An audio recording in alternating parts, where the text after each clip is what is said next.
why don't you tell people who might not know a little bit, what is Chrysalis all about? I'm only going to do it because you dress so nicely. Okay.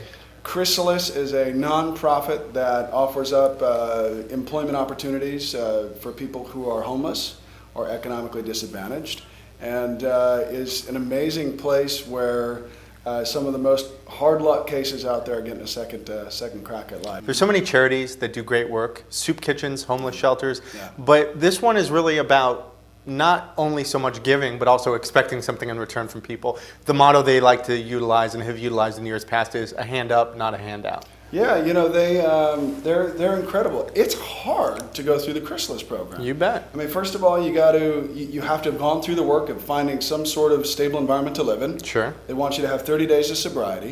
You got to have your ID situation figured out, or you're figuring it out, and then they're going to run you through the gamut. I mean, you got to take. What does the gamut consist Well, it's job of? prep classes, it's computer training, it's resume building, it's some social classes sometimes, stress management, anger management, relapse prevention if you have had addiction issues in the past. And at the end of this whole thing, you know, you're a Chrysalis graduate. And what are the benefits of being a Chrysalis graduate?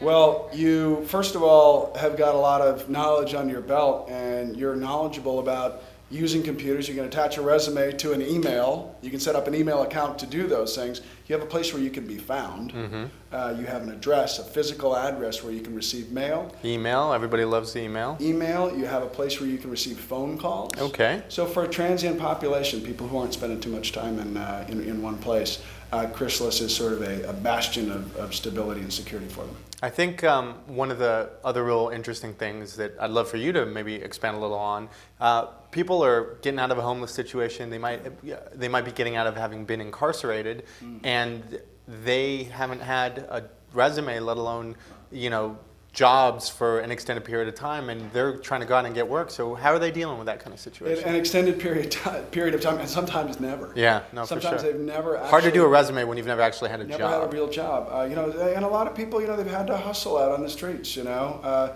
either sometimes selling drugs. You know, we have a lot of people, mothers who have had to leave an abusive situation, have had to go out and figure out a way to feed the kids. And end up being, however that is. No, I hear you. And it's, homelessness and other things that usually you don't do unless you're in the most dire of circumstances. Yeah, so we get these people at their best. You know, they have decided enough is enough. I'm sick and tired of being sick and tired, and I'm ready for a change in my life. And you know, the motto at Chrysalis is changing lives through jobs, and we get them steered in that direction, and they're ready to do it. So I mean, to volunteer and to help with an organization that's helping people at that critical place in their life, it's kind of a no-brainer. Sure. I mean, whether you're a conservative or whether you're the most liberal, bleeding heart out it's there. Without ideology, without political affiliation. Tell us real briefly how it was that you got started in this organization. For just real quickly, my story, obviously when you and I had met and started working together, this was something you were really passionate about, and said, hey, Noam, I want you to come check it out. And you know, 4 years later, not only assisting with the event committee for the incredible butterfly ball, which Several every year, years running, you bet, also assisting on the communication side with producing the videos, which you and I have done in years past, and are able to share with people online. And there's an exciting video coming out tonight. Absolutely. One that I'm looking forward to having people see. I'll tell you how I got involved. And Please. I want to hear if you can tell me a little bit about this exciting video that's coming out tonight that you shot and produced on Eunice. I would love it. I got involved. Rebecca Gayhart asked me to be part of this group that was going to be a host committee to create an event called the Butterfly Ball. And that was 9 years ago, and here we are 9 years later at the 9th annual Butterfly Ball. And she is now Rebecca Gayhart Dane. She's now Rebecca Gayhart Dane, and you know, it's just been amazing. From that first meeting in a living room where we were all kind of trying to figure out what would make a successful event, it's grown into something that has become not only something that supports a huge portion of the operating budget for Chrysalis, I mean, with the money that comes in, but there's the awareness of the organization. Sure. And this event itself is one of the hottest. It's tickets one of the hottest in town. tickets in Hollywood. You bet. I mean, you know, people are lining up around the block to try and get into this thing. Some amazing talent, people lending their names.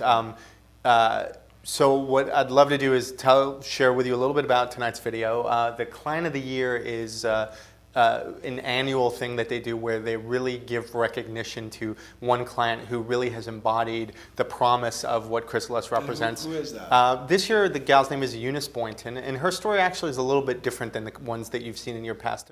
Ward Hotel, come on in. First thing I'd like to show you is my office. This is where I do all my paperwork. And when she arrived, she immediately established a rapport with the residents. So how you doing today, Charles? We got that soul food jumping off. She's always cheerful, never down. As you had shared a moment ago, you're hearing about people who came from really unfortunate and detrimental circumstances and essentially clawed their way out from the bottom. Now Eunice is kind of interesting because Eunice is almost like a V shape in a way. She actually lived a very middle class existence, moved out here from the Midwest and met an amazing man who she married and spent a lot of years together with. And then in the early part of this decade, he died of cancer. And a lot of circumstances with his family and trying to deal with the home and all their finances ultimately put her in a situation where she had nothing. His will had been a little vague. She ended up being on the streets. And the question became, she had been fine. It wasn't a world that she knew. And how was she going to come out of it? Something that your everyday man or woman out there can connect with, especially in these difficult economic times where a lot of us are maybe a couple paychecks away from being in a tough situation. What you're saying is absolutely critical, because I think that one of the challenges now that is even more important and makes Chrysalis that much more relevant is that there are people who never in a million years thought that homelessness would be a reality, and they're now facing it. One or two paychecks away, one illness away. I know. And that's kind of nuts. I've actually had chance to work with clients who used to volunteer at homeless agencies. And now themselves are homeless. That's just nuts. That's unbelievable. Well, it continues to be amazing work. We're very blessed to be here. Another amazing chapter in MIP Talk Studios. We're going to meet some incredible people. Tell folks who the honorees are tonight. The honorees tonight, we're really excited about. We have Seth MacFarlane, funny guy who's created some good shows and has lent his voice to some great cartoon shows. Absolutely. For Fox. Family Guy, American Dad, and Cleveland Show. Yeah, exactly. We also have Ryan Murphy, creator of Glee, and Nip Tuck. And Nip Tuck as well. And we hope to get these guys back here so we can talk to them and get their take on the organization. It's going to be amazing. And the third amazing. one is a long-standing supporter of Chrysalis. Brett Ratner he was one of the first guys who supported and got this whole butterfly ball thing going 9 years ago. That's incredible. He has so been great to see him still so involved. Unstoppable force, year in and year out, bringing in big sponsorships, supporting the cause himself personally, and just really has a huge heart and a soft place for the work that Chrysalis is doing, and I hope we get a chance to hear a little bit more about that later. And we definitely want to give a special shout out to our good friend Brian Lerner, who is working with us behind the camera today. Yes, and so, Brian. Hey Brian, we're looking at you, buddy. What's up, dude? Sending him much love, and really excited to take it away. So there you go, my man. Always fun. Chrysalis Butterfly Ball number 9. I love it. 2010, MIP Talk Studios. We'll see you soon.